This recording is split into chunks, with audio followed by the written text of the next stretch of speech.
Hello. I had to start over because the cat wanted to be a part of the book, but she's not a good reader. She mostly just stands in front of it. So I had to locate her somewhere else in the room right now. Today's book is The Hidden House. It is by Martin Waddell and Angela Barrett. How pretty is that? This is one of my favorite books from when my kids were little. So you will have to tell me if you like it. In the little house down a little lane lived an old man. His name was Bruno. He was very lonely in this little house, so he made wooden dolls to keep him company. He made 3 of them. The one in the sweater is Winokur, the one in the pale gown is Maisie, and the one with the spade is Rolf.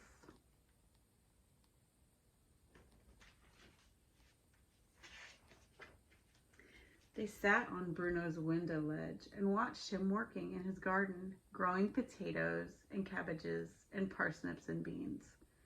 Bruno talked to them sometimes, but not very much. They were wooden dolls, and they couldn't talk back, and Bruno wasn't stupid.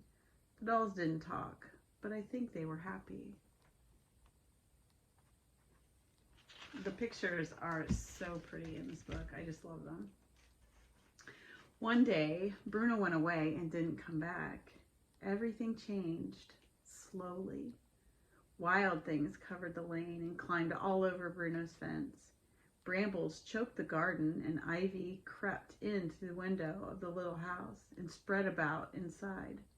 A pale tree grew in the kitchen.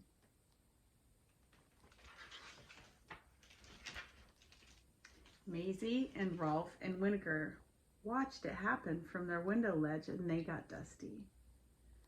They watched and watched until spiders spun up their windows so that there was nothing left to see but webs. They didn't say anything because they were good. They were wooden dolls. I think they were lonely.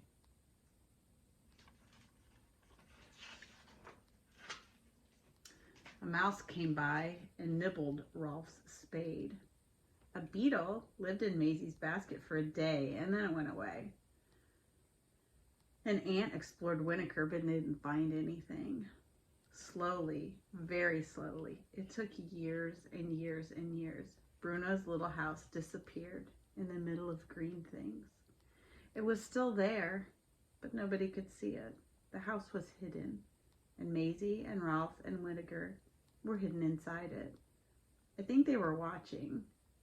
There was a lot to see in the hidden house. Do you see them in there? The house filled up with ants and beetles and mice and toads and creepy crawlies until it was fuller than it had ever been. Bees buzzed up the chimney where the smoke used to be. The little house grew warm and smelly with decay, but it was full of things happening. Maisie and Rolf and Winokur got damp and mildewed and turned a bit green, but I don't think they minded too much.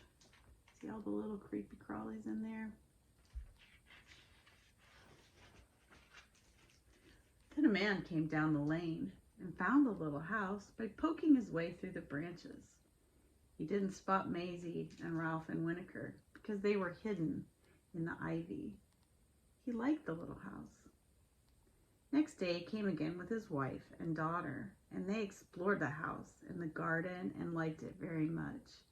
They said they'd come back, but a long time went by and they didn't come. The hidden house had been forgotten again, and I think the wooden dolls were sad.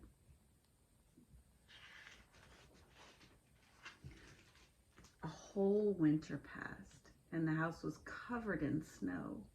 Lots of things came in from the wood and hid there, away from the cold. It does look cold, doesn't it? Then in the spring, the man came back with his wife and his little girl, and he brought a big axe. He cleared away the wildness around the little house. The man and his wife and the little girl cleaned and cleared and hammered and nailed and painted and washed and brushed until everything was lovely.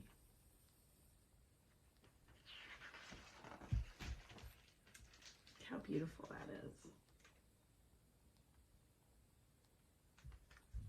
It's so pretty. The little girl found Maisie and Rolf and Winokur. She got her paintbrush and painted them. Then she set them in the window ledge, looking at the garden. The garden was filled with flowers. There you are, said the little girl. A whole new world to look at. A whole new family for them to look after, said the woman. Our family, said the man. And he hugged his wife and daughter. See how pretty she's making them? She's fixing them right up. Maisie and Rolf and Winokur didn't say a thing. They couldn't. They were wooden dolls. But now they had a whole family to live with. And I think they were happy again. See what she did? See how pretty she made them? She put them back in the ledge. And look at all they get to see. I hope you liked that one. That was my favorite.